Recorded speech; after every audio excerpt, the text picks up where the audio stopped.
In ancient Greece, there lived a brilliant inventor and craftsman named Daedalus, renowned in Athens for his extraordinary skill.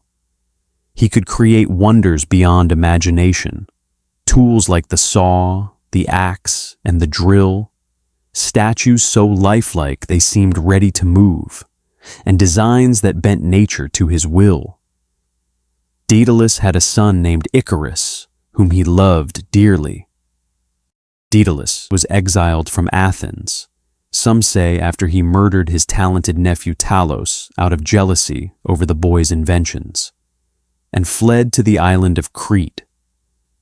There, King Minos welcomed the famous craftsman and took him into his service.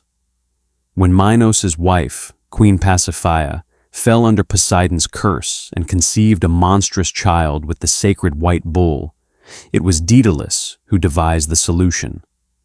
He built a hollow wooden cow, covered it in real hide, and helped Pasiphae hide inside so she could mate with the bull. From this unnatural union was born the minotaur, a creature with the head and tail of a bull and the body of a man.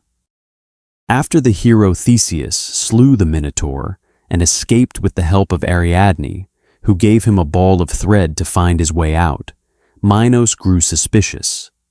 He believed Daedalus had revealed the secret of the maze to Ariadne. In rage, Minos imprisoned Daedalus and his young son Icarus in a high tower overlooking the sea, or in some tellings, within the labyrinth itself, guarding every exit so they could never leave Crete and share the knowledge.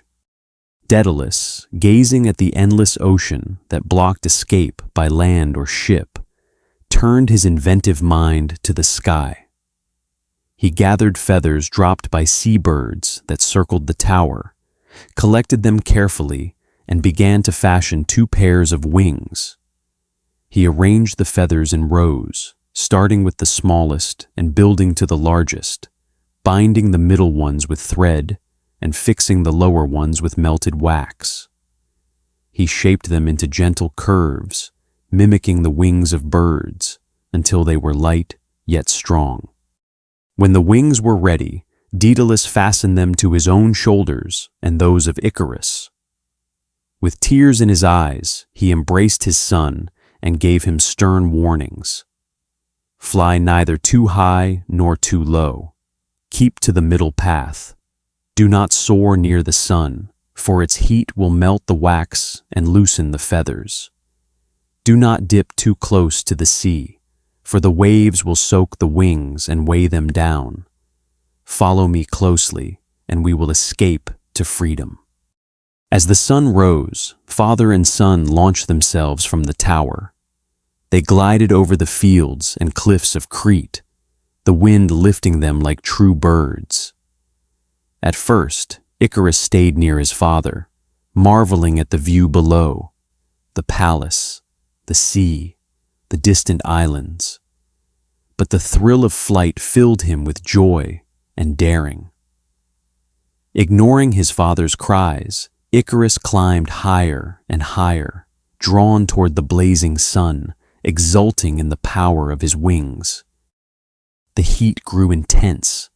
The wax softened, then melted. One by one, the feathers loosened and fell away like leaves in autumn. Icarus's wings disintegrated, and he plummeted, arms flailing, toward the sea below. He cried out to his father as he struck the water and drowned. Daedalus, hearing the splash and turning back, saw only scattered feathers drifting on the waves. Heartbroken, he flew on alone, landing safely in Sicily, or, in some versions, on the nearby island. There, he mourned his son deeply. In memory of Icarus, he named the sea where he fell the Icarian Sea, and the nearby land Icaria. Thus, the tale of Daedalus and Icarus became a timeless warning against hubris and disobedience, the dangers of flying too close to the sun, of ignoring wise counsel, and of letting ambition outstrip caution in the pursuit of freedom.